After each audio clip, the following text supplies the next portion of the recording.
Es un pedazo de sábana de color marfil claro, con leves marcas más oscuras. ¿Realmente se trata de la imagen de Jesucristo momentos después de su crucifixión, como creen muchos? Las manchas son de verdad su sangre. Según las pruebas de datación por medio del carbono 14 que se han divulgado ampliamente, no. De hecho, afirman que el lienzo de unos 14 pies, algo más de 4 metros de longitud, es una astuta falsificación medieval. Sin embargo, informaciones recientes han suscitado serias dudas sobre la precisión de la datación con el método del carbono. Una vez más, los científicos están dedicando todos sus esfuerzos a encontrar una respuesta a la antigua pregunta: ¿es esta una imagen de Jesús crucificado? La tecnología moderna ha abierto nuevas vías para poder conocer en profundidad la historia de la Sábana Santa. El misterio del Santo Sudario. Catedral de Turín, Italia, 1998.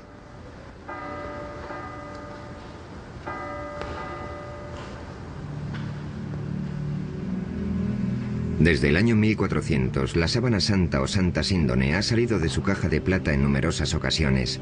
Se ha colgado de los balcones para celebrar bodas reales y ha sido expuesta ante las maravilladas miradas de innumerables peregrinos. La sábana apareció por vez primera en Europa en el año 1355 y ya era famosa durante los peores años de la Muerte Negra, época en la que las multitudes hicieron cola para poder verla y época también en la que Gutenberg perfeccionó la imprenta y Colón descubrió América.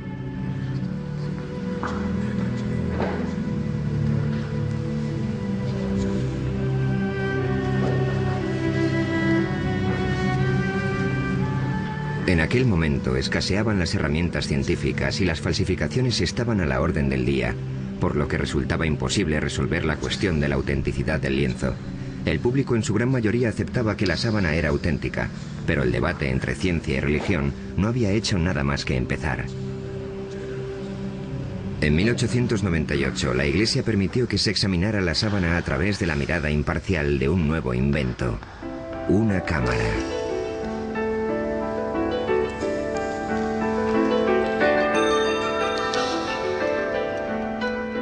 Nadie podía imaginar que las fotografías que Secondo Pia tomó aquel día cambiarían para siempre la opinión de la gente sobre la Santa Síndone. Y es que cuando la placa de cristal salió de la solución de revelado, el fotógrafo vio un rostro nítido y claro, algo que nunca antes se había visto en el lienzo. Comprendió enseguida que la misteriosa imagen del sudario había sido el negativo y que lo que él contemplaba entonces era el positivo. En sus manos sostenía una imagen que marcaría el inicio de todo un siglo de investigación científica. Turín, 1998. 100 años después de que se tomara la primera fotografía, la ciudad de Turín se prepara para otra exposición pública del lienzo. En todo ese tiempo, la sábana santa se había convertido en la pieza de arte más estudiada de toda la historia de la humanidad. Se está preparando un nuevo emplazamiento de alta tecnología para albergarla. Se trata de una urna de aluminio y cristal sellada herméticamente de la que se extrae el aire para luego introducir en su lugar argón, un gas inerte. Una vez colocada la sábana en la urna, ya no se podrá exhibir y manejar con tanta tranquilidad como hasta ahora.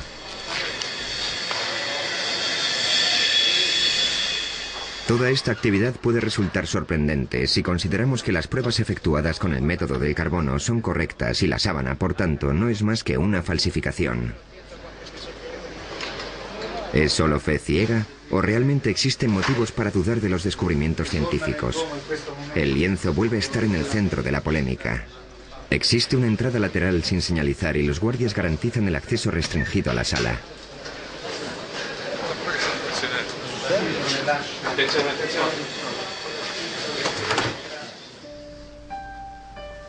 A cubierto de las miradas del público, una experta suiza en tejidos cose centímetro a centímetro y con sumo cuidado la sábana a un nuevo lienzo de mejor soporte.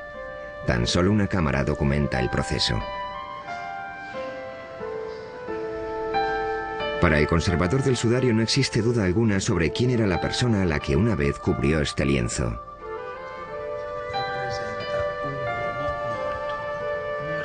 Esta imagen representa a un hombre que murió a causa de la tortura de la crucifixión. En la sábana de Turín hay 3 tipos de marcas. Las más evidentes son quemaduras de un fuego que casi destruyó el lienzo en la Edad Media.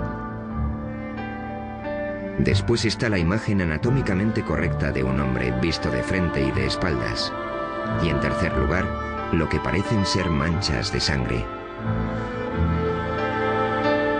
Las manchas de sangre coinciden con las descripciones bíblicas de la tortura y la crucifixión de Jesús, de las heridas ocasionadas por los golpes, la corona de espinas y la lanza. Pero ¿es realmente sangre la sangre? ¿Y cómo llegó la imagen a la sábana? El misterio constante que rodea todas estas preguntas ha supuesto un reto para los científicos a lo largo de muchas generaciones. Los estudiantes de esta universidad en Glendale, California, disponen de un enfoque especial del debate que está teniendo lugar sobre la sábana santa. Su profesor, Angelo Montante, utiliza el lienzo como herramienta de enseñanza. Es uno de los objetos de cultura más sorprendentes que podemos encontrar en la historia de la civilización occidental. De él se pueden extraer numerosas pistas que nos ofrecerán una perspectiva del pasado. La Biblia no da detalles sobre la crucifixión de Jesús de Nazaret, pero permitidme llamar vuestra atención sobre esta mancha de aquí, que indica que hubo derramamiento de sangre. Si las pinturas clásicas fueran correctas, los clavos le atravesaron la palma, pero no fue así. Se los colocaron en las muñecas. Y hay una razón para ello. Sabemos que esto se debe a que, según las investigaciones de un médico francés, hace años un médico francés que experimentaba con cadáveres consiguió determinar que la palma no puede sostener el peso de un ser humano. El clavo, por tanto, tenía que estar situado en la región metacarpiana de la muñeca. Y hay otro dato importante a este respecto. Si a una persona le clavas un objeto punzante en esta zona, el nervio medio queda presionado y cuando esto sucede, el pulgar se retrae. Si os fijáis, en esta figura no se aprecian por ningún lado los pulgares. Esto es algo muy preciso. ¿Cómo es posible que un falsificador lo supiera?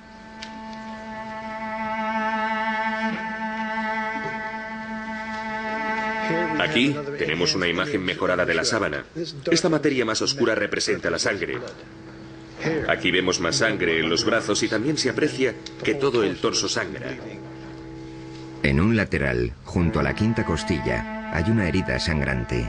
Coincide con la forma de la lanza romana que se utilizaba en la época de la crucifixión.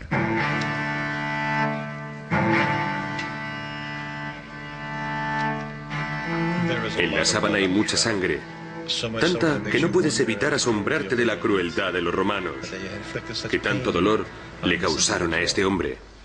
La crueldad que refleja la sábana supera con creces la mayoría de las versiones artísticas de la Pasión de Cristo. ¿Por qué un falsificador habría representado más de lo que la gente esperaba ver? Las vetas de sangre no muy grandes que aparecían en la espalda y las piernas del hombre del lienzo desconcertaron a los investigadores durante años, hasta que se dieron cuenta de que coincidían exactamente con la peculiar forma del látigo del siglo I, el flagrum. Lo que tengo en la mano es una réplica de un instrumento de tortura romano llamado flagrum. Al final de cada correa podéis ver unas pesitas. Observar que entre las dos existe un espacio.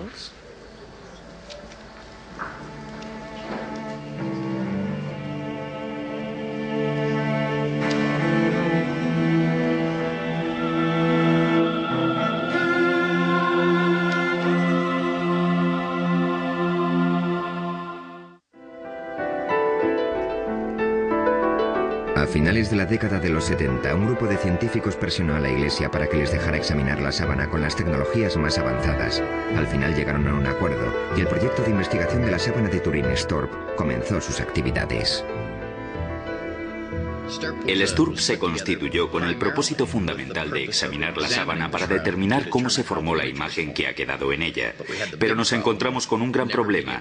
Nunca podríamos ver lo que íbamos a examinar hasta que no lo tuviéramos allí. Era como una expedición a una zona desconocida de la jungla. Llevamos con nosotros una gran cantidad de tecnología, casi todos los instrumentos imaginables de que disponíamos para determinar cómo se había formado la imagen. Pensé que iba a poder entrar en la habitación, acercarme a la sábana descubierta, mirarla de cerca, ver las pinceladas y marcharme a casa. Vern Miller era otro de los científicos que tomó parte en este proyecto. También él lo enfocó con una actitud escéptica. La primera persona que me habló de la sábana de Turín fue Barry Schwartz. Pensé que se trataba de un cuento de hadas o algo así. Pero el objetivo del STURP era descubrir el mecanismo que había provocado la aparición de una imagen en un trozo de sábana y no en confirmar que el lienzo era en realidad el sudario de Cristo. Así que, relevados de esa responsabilidad, podíamos verla de un modo más objetivo. Por aquel entonces yo no sabía lo que era esa sábana, jamás había oído hablar de ella. El miembro del STURP, Don Lin, decidió abandonar por un tiempo su trabajo diario como director del JPL, el programa de imágenes digitales de la NASA. En aquel momento estábamos trabajando en el programa Vikingo, que consistía en un aterrizaje suave en Marte. Básicamente tuvimos un día para montar el equipo, para desembalarlo, armarlo y calibrarlo. Se suponía que en torno a la medianoche de aquel día nos entregarían la sábana, y serían las 11 o incluso un poco antes, algo muy raro, cuando bajaron el lienzo por el pasillo hasta la sala donde nos encontrábamos.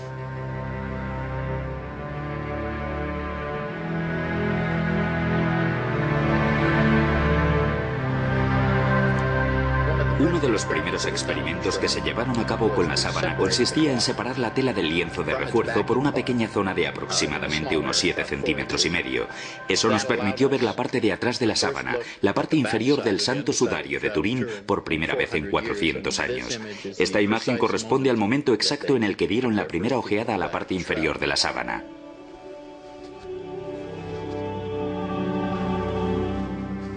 Entonces el profesor Ricci del equipo italiano insertó una cámara endoscópica entre las dos telas.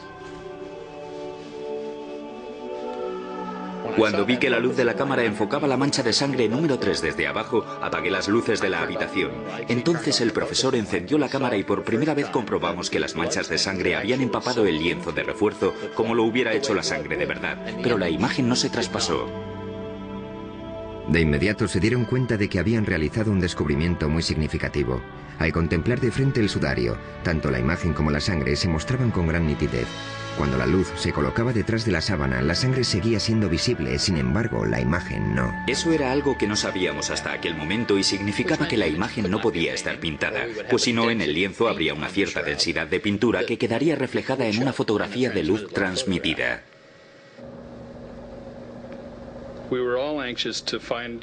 Todos estábamos deseando averiguar si la sangre era real o no. Cuando examiné por primera vez el lienzo, durante todas esas pruebas, no creí que la sangre fuera real. Era roja y parecía fresca, demasiado para una sangre con 2000 años de antigüedad. Para determinar si era real, tomamos muestras en una cinta de superficie adhesiva y la examinamos en el laboratorio más tarde. Pasaron varios meses antes de que determináramos que era sangre de verdad. En la siguiente diapositiva vemos la sangre sobre el entramado de la tela, los micropuntos de esta foto. ¿Es esta la sangre de Jesús? ¿Es la sangre de otra persona que fue crucificada por los romanos? ¿O es la sangre de un hombre inocente utilizada para crear un engaño tan extraordinario? Una de las teorías de la formación de la imagen en la sábana afirmaba que podía ser una quemadura, porque su color es muy similar al que aparece con el uso en una funda de una tabla de planchar. A una luz normal, la quemadura y la imagen parecen idénticas. Las quemaduras emiten destellos fluorescentes cuando se las expone a la luz ultravioleta, así que utilizamos esta, pero no se veía la imagen del cuerpo. Obtuvimos imágenes maravillosas de las quemaduras que había en el sudario, pero ni rastro de la imagen del cuerpo, lo que demostraba que no podía ser una quemadura. Y en lo referente a qué pudo haber causado la aparición de la imagen, los científicos fueron descartando una posibilidad tras otra. Los análisis microscópicos de los hilos determinaron que el cambio de color de los mismos se debía a un cambio químico, a una oxidación deshidratada, pero no sabemos qué es lo que lo origina. Las manchas de la sábana son prácticamente imperceptibles y muy complejas. Observándolas veremos que mientras una fibra ha perdido su color, la que está junto a ella lo conserva. No obstante, cada fibra mide 1/10 parte del diámetro del cabello humano. Y en algunos lugares, la imagen penetra tan solo 5 centésimas de milímetro. No hay un método conocido para reproducir tales marcas en una tela. En los últimos años se han descubierto imágenes muy tenues de flores en la propia sábana. De este área de investigación se han ocupado con gran entusiasmo el doctor Alan Wanger, de la Universidad de Duke, y su esposa Mary. Wanger desarrolló la hipótesis de que ciertas imágenes del cuerpo plasmadas en el lienzo eran impresiones de flores. Esta idea se le ocurrió a partir del trabajo del físico alemán Oswald Scheuermann. Él reparó en ese detalle, pero al principio yo no me di cuenta de qué me hablaba. Sin embargo, un poco más tarde me fijé en la imagen de una flor que se parecía mucho a un crisantemo. Y cuando me eché hacia atrás y miré la sábana en conjunto, comencé a ver muchas de esas imágenes por todo el lienzo. Obviamente, las flores fueron depositadas en torno al cuerpo en el momento del entierro. Se desconoce el propósito de las flores. Quizás se pretendiera que actuaran como aromatizantes, ya que el cuerpo se enterró con mucha precipitación, o puede que con ellas solo se pretendiera honrar al difunto. Y tras estudiar con mucha minuciosidad la sábana, creemos haber identificado en ella 28 de estas flores. Wanger estudió los detalles del lienzo y los comparó con fotografías de plantas vivas que se asemejaban a las de la sábana. Además, conseguimos determinar la época de floración de esas variedades concretas y todas florecen en marzo o en abril. Es decir, en la época en que tenía lugar la Pascua judía, época de la crucifixión. Mar Muerto, Israel. La mayor parte de las plantas que identificaron los Wanger parecían ser originarias del área de Jerusalén. El matrimonio hizo partícipe de sus descubrimientos al botánico más importante de Israel, Avinoam Danin. Utilicé detalles de la morfología de las plantas y tuve el placer de confirmar sus observaciones. Entonces estuve estudiando la sábana cada vez con más atención y localicé y señalé aquí unos 12 o 13 objetos botánicos. Una de las plantas, el Zygophyllum dumosum, fue la prueba clave para el botánico Danin.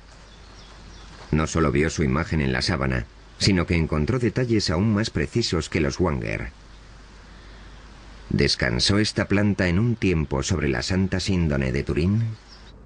Aquí vemos la imagen de una Zygophyllum dumosum. La hoja de invierno es así. Y este es el pétalo. La Zygophyllum dumosum crece tan solo en un lugar del mundo, en un pequeño reducto cerca de Jerusalén. Las 4 hojas que encontré están tan claras que puedo afirmar que el tallo de Zygophyllum dumosum fue depositado sobre la sábana en primavera. Además, podría decirles que es imposible que el lienzo se hiciera en otro lugar del mundo. Tuvo que ser aquí.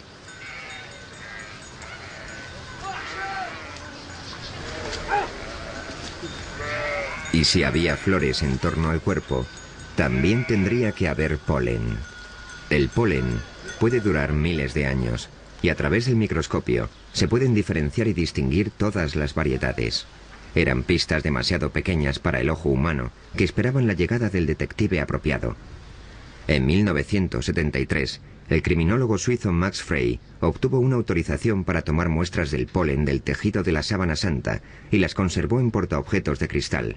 Este hombre, que contaba con una formación en botánica, pasó años analizando su contenido de polen. Falleció antes de poder terminar y publicar sus conclusiones, pero otros continuaron su labor. Con la ayuda de las tecnologías más novedosas, pueden identificar con exactitud cada grano de polen y averiguar a qué planta corresponde. Uri Baruch es el experto en polen más importante de Israel. Trabaja con el Dr. Danin y se encarga de calcular el tipo y la frecuencia del polen que contienen los portaobjetos de Frey. Pensé que también había algunas bayas con el mismo tipo de polen, pero todavía no las hemos encontrado. Es el primer caso que vemos de este tipo de polen. El objetivo es determinar exactamente qué plantas rodeaban el cuerpo y cuáles eran las especies predominantes. De los 58 tipos de polen identificados hasta el momento, 28 de las plantas que los producen tan solo existen en Oriente Medio, prueba de que la sábana pasó aquí una parte de su historia. Muchas de ellas todavía siguen formando parte de las vidas de los habitantes de la región, como por ejemplo la Fagonia mollis.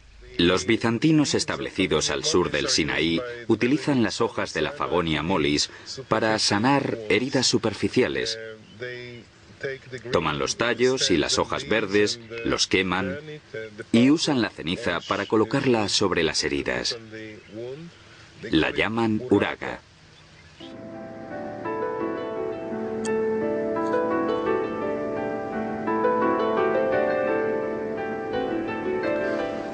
Aquí tenemos otra gundelia.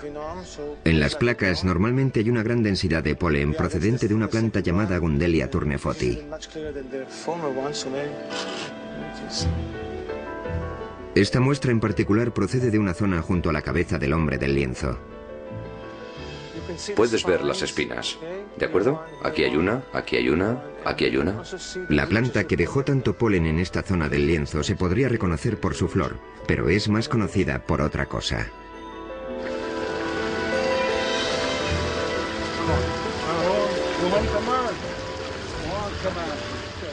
Tengo que utilizar mi cuchillo porque es una planta con muchas espinas. Aquí tenemos una Gundelia tournefoti. Es el cardo con la mayor frecuencia de granos de polen en la Santa Síndone de Turín.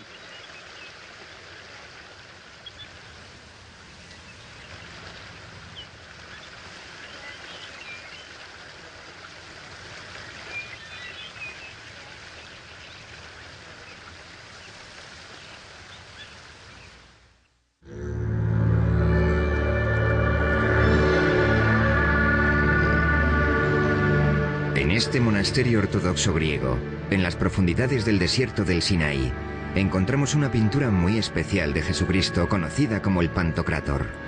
Muchos investigadores están convencidos de que se pintó tomando como referencia la sábana santa.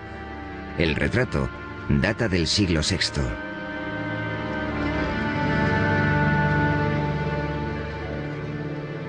En el icono podemos ver que los ojos son muy grandes y están bastante separados. Cuando lo comparamos con la sábana, vemos que los ojos del hombre del sudario están separados y ligeramente descentrados.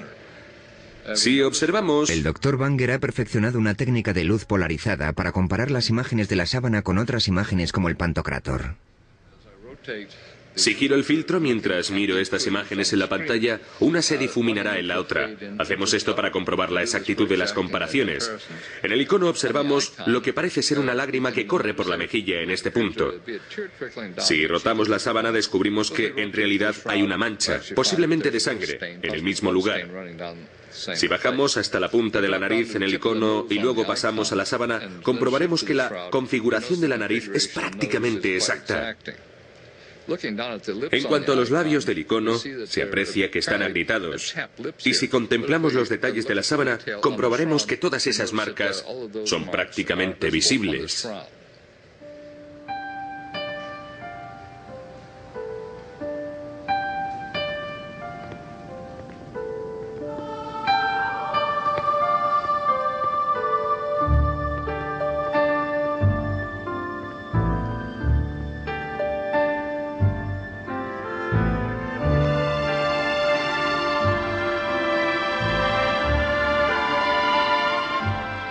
Jesús ha sido la persona más representada de la historia, pero la Biblia jamás describió su aspecto.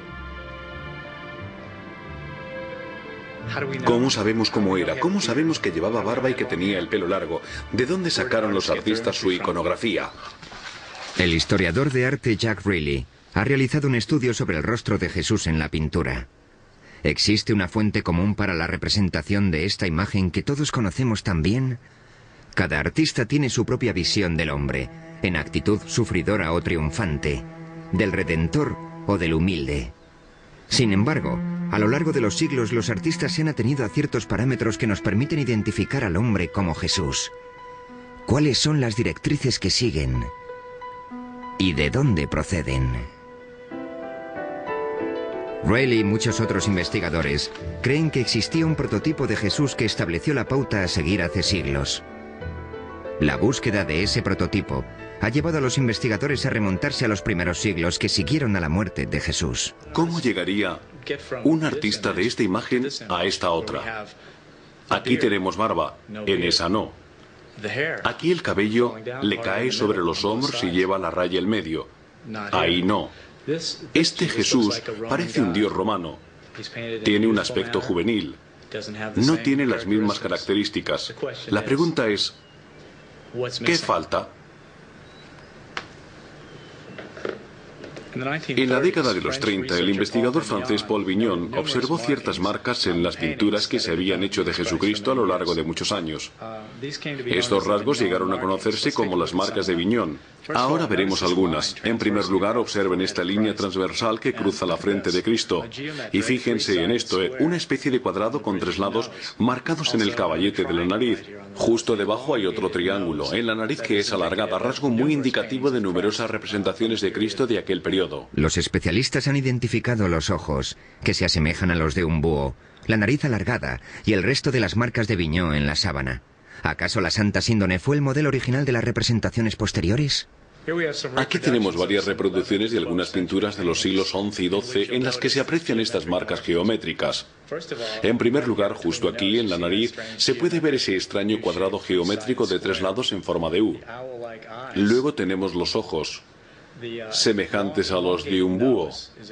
También la nariz alargada es una característica. Observen los 2 mechones de cabello que caen sobre la frente. Aparecen en las 4 imágenes. Y no un solo mechón, siempre 2. La coincidencia de todas estas marcas, de todos estos puntos, me lleva a creer que algo influyó en estos artistas.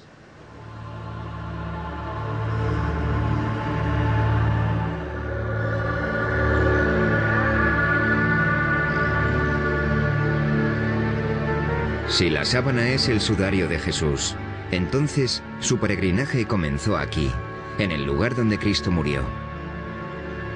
En la ciudad moderna de Jerusalén, el pasado sigue vivo. Muchas de las costumbres que aquí se practican aún son un reflejo del mundo antiguo. ¿El entierro del hombre de la sábana se realizó de acuerdo con la cultura hebrea?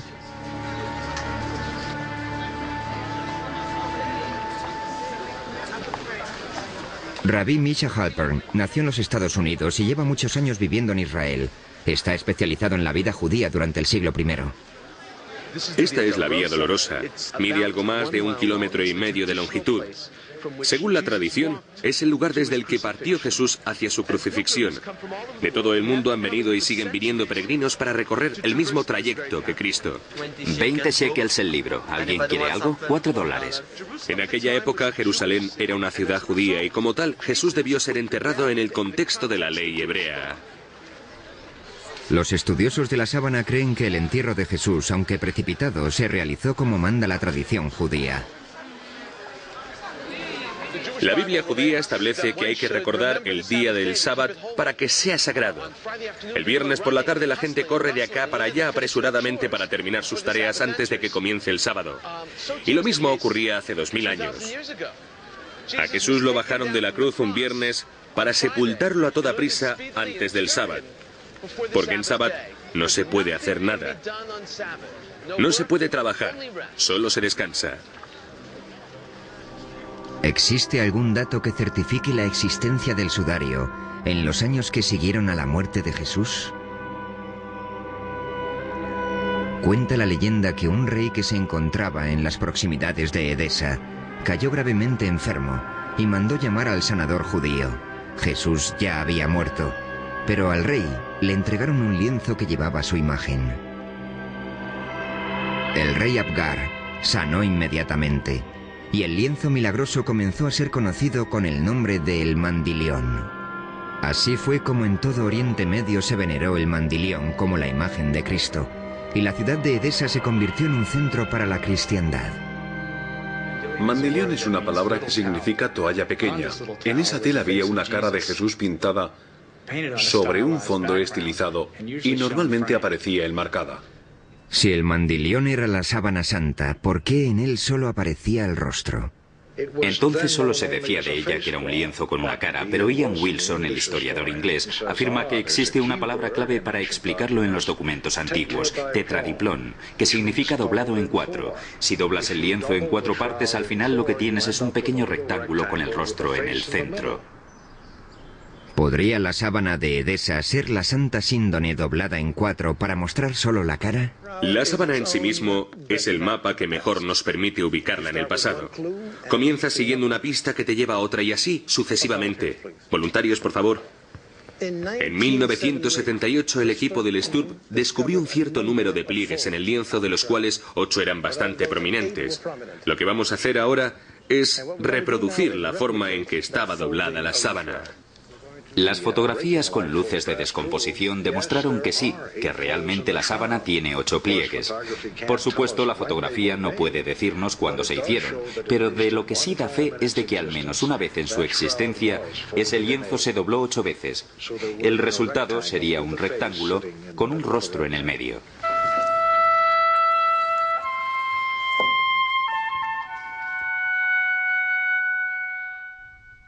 En el año 944, el mandilión fue trasladado a Constantinopla, donde con cierta periodicidad se exponía para que el público pudiera verlo.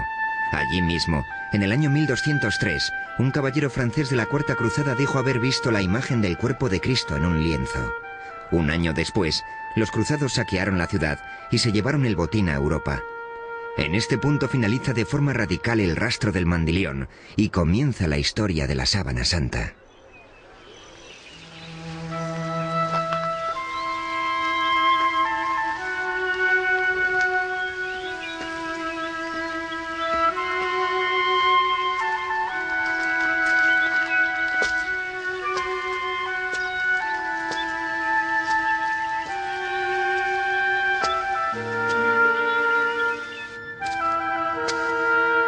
Esto es una cueva a las afueras de Jerusalén que posiblemente es muy similar a la que sirvió de sepulcro a Cristo.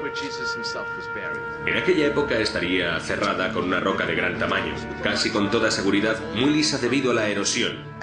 Así es como la Biblia cristiana describe la sepultura de Jesús. Cuando el equipo del Sturb examinó la parte posterior de la sábana, descubrió que resultaba imposible identificar varios granos de polen, porque estaban recubiertos con un mineral que posteriormente se analizaría y clasificaría. Al investigar el mineral descubrieron que se trataba de una piedra caliza, por decirlo de alguna manera.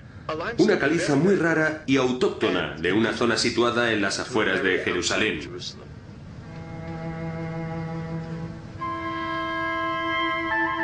La Santa Síndone está cubierta de sangre, así que deberíamos preguntarnos ¿por qué no lavaron el cuerpo de Jesús como exige el entierro tradicional de la ley judía?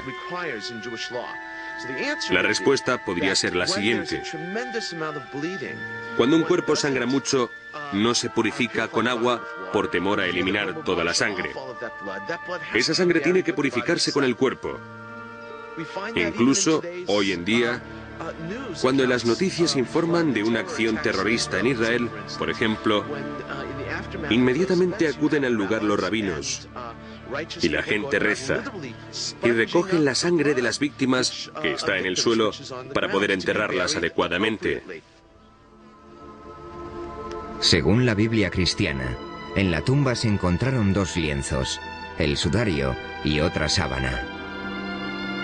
Se creía que la segunda había cubierto el rostro de Jesús justo después de que lo bajaran de la cruz. Simón Pedro vio la sábana en el suelo y también el sudario con que le habían cubierto la cara. No estaba en el suelo con el resto de la sábana, sino doblado en un lugar aparte. Este lienzo, que recibe el nombre de sudarium, se puede encontrar hoy en día en Oviedo, ciudad situada al norte de España. Jorge Rodríguez es miembro del Centro de Estudio Español de la Sábana Santa. Y Mark Gussin ha escrito hace poco un libro sobre el sudarium y su relación con la Santa Síndone.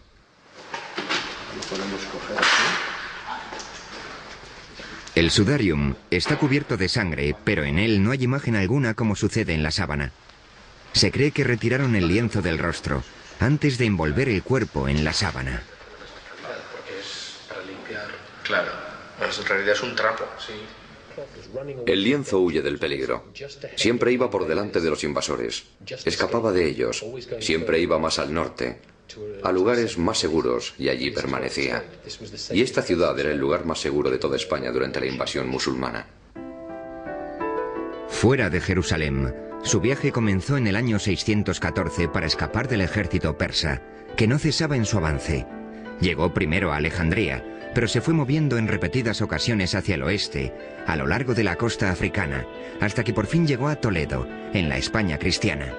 Cuando en el año 711 los musulmanes invadieron la península ibérica, el sudarium fue llevado a toda prisa al norte, a las montañas, y una vez allí lo ocultaron en una cueva.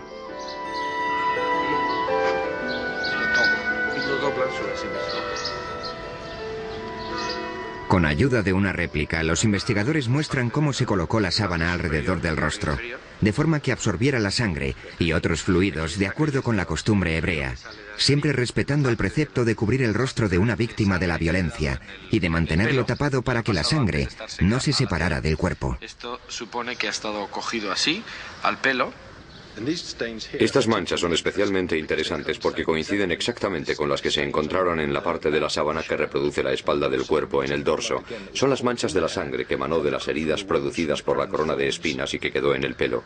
Y aquí son las mismas exactamente. Recientemente el doctor Alan Banger ha efectuado un análisis con la ayuda de un vídeo casero que revela las notables similitudes entre el sudarium y la sábana santa. Es el rostro de la sábana superpuesto al del sudarium.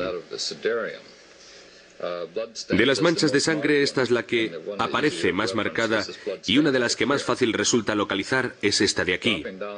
Si bajamos a la zona de la nariz, vemos que existen coincidencias aquí abajo, y si nos movemos hacia la zona del pelo, aquí, también vemos que las manchas de sangre coinciden. La sangre hallada en el lienzo de Oviedo era del tipo AB, idéntica a la que se encontró en la sábana. Sabemos a ciencia cierta que el sudarium lleva en España desde el siglo VII. Este hecho contradice los resultados de las pruebas de datación con el método del carbono 14 que establecen su origen hace 600 años. El libro de testamentos que se encuentra aquí en la catedral remonta los orígenes del sudarium a épocas aún más antiguas, y nosotros creemos que realmente data del siglo I y que fue uno de los sudarios que se utilizaron para cubrir el cuerpo de Cristo en el sepulcro o justo antes de introducirlo en él.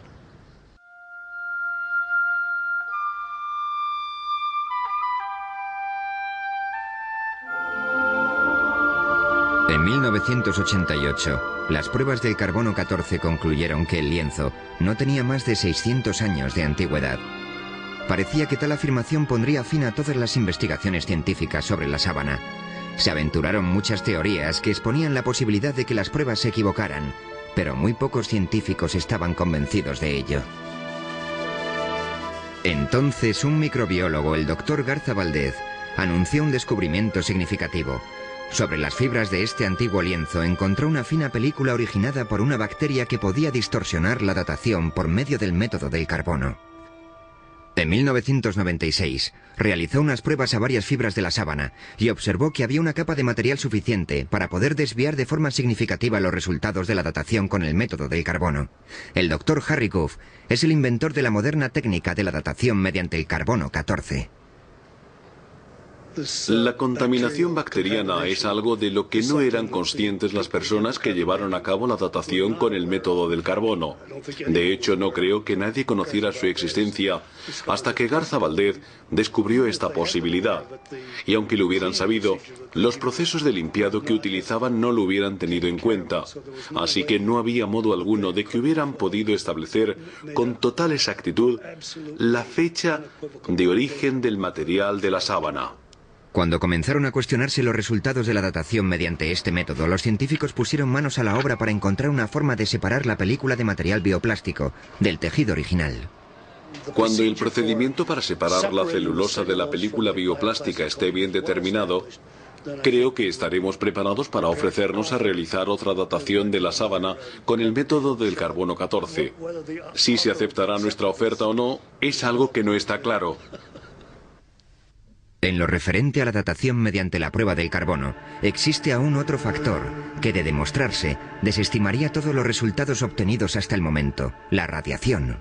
Si lo que dicen los físicos es correcto, es una imagen proyectada. En otras palabras, casi vienen a decir que quizás el cuerpo estuviera flotando en medio del sudario y que toda la proyección incidía en ángulos rectos en el cuerpo. Esta imagen está directamente tomada del cuerpo, que está paralelo a la gravedad. Es algo tan extraordinario que la única explicación posible es que se trate de fenómenos de radiación. La radiación puede ser el único modo de explicar los recientes descubrimientos, según los cuales la imagen sería como una placa de rayos X que revela estructuras internas del cuerpo. Ahora estamos viendo los huesos, los metacarpianos, que son estos. Pero lo más sorprendente es que cuando nos movemos hacia la zona de la muñeca y vamos superponiendo la radiografía, podemos identificar todos los huesos de la muñeca de la sábana de Turín. Vemos que los rasgos del esqueleto en la profundidad del cuerpo consisten en una especie de radiación de rayos X. Por eso opinamos que la imagen, en lugar de derivarse del contacto directo de la sangre y demás, está formada básicamente por esta notable y única situación de radiación. Si superponemos una calavera al rostro que aparece en la sábana, vemos que se aprecian estructuras internas con notable claridad. Aquí observamos que lo que estamos viendo son las imágenes de los dientes. A medida que vamos alternando una imagen con otra, vemos que en la sábana aparecen los dientes con sus raíces y todo. Entonces, ¿cuál es la fuente de la radiación? Algunos investigadores opinan que también tienen la respuesta a esa incógnita. Creo que esta imagen quedó plasmada en la sábana debido a la transformación que tuvo lugar durante la resurrección. El cuerpo pasó de un medio a otro, y al hacerlo, dejó un retroceso de partículas de radiación tras de sí que marcaron la imagen de la sábana. Por eso también hemos conseguido el efecto tridimensional en otras cosas. ¿Qué causa este fenómeno? No lo sé. Y aún más difícil sería explicar cómo se obtiene esa energía de un cadáver.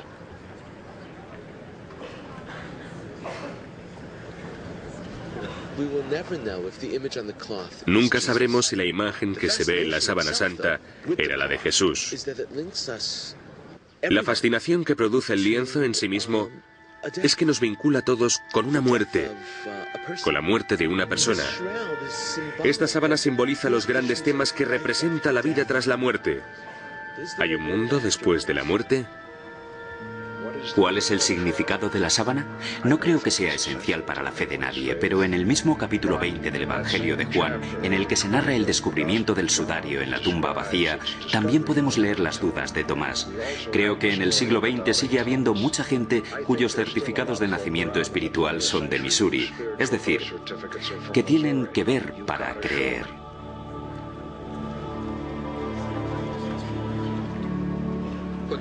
Lo que me ha llamado la atención durante todos estos años ha sido el misterio que la envuelve. Creo que en la sábana hay claves que todavía no se han revelado o que no son evidentes y claras para la gente que contará la historia de la Santa Síndone y de cómo se creó. Sabía que la gente me preguntaría si había vivido grandes experiencias religiosas o algo así. Así que me senté ante el lienzo a las 3 de la mañana y guardé silencio. No había nadie por allí. Entonces lo miré y dije, bueno, ¿cómo te sientes? No, lo cierto es que no viví grandes experiencias religiosas. Pero una cosa que realmente caló muy profundo en mi mente fue contemplar la cabeza.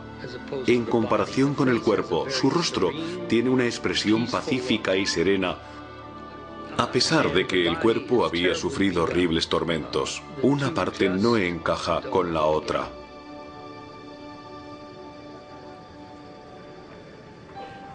Nuestro equipo pasó cientos de miles de horas estudiándola y después de todo ese tiempo, al recordar que nuestro principal objetivo era determinar cómo se formó la imagen, hubimos de reconocer que no teníamos nada. No podíamos responder a esa pregunta. En definitiva, podíamos decir lo que no era, pero no podíamos decir lo que era.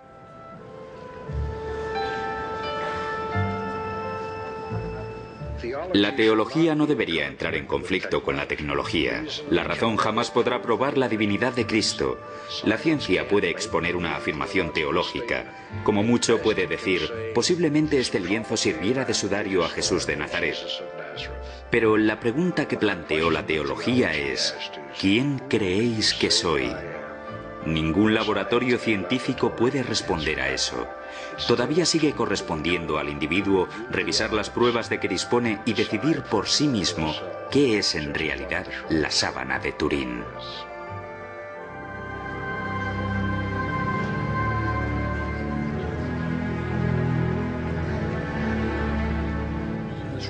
La sábana santa de Turín ha causado en mi vida una impresión más profunda que cualquier otra cosa.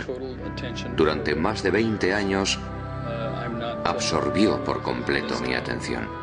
Hoy por hoy aún no he terminado con ella y espero que siga siendo el centro de mis esfuerzos durante el resto de mi vida.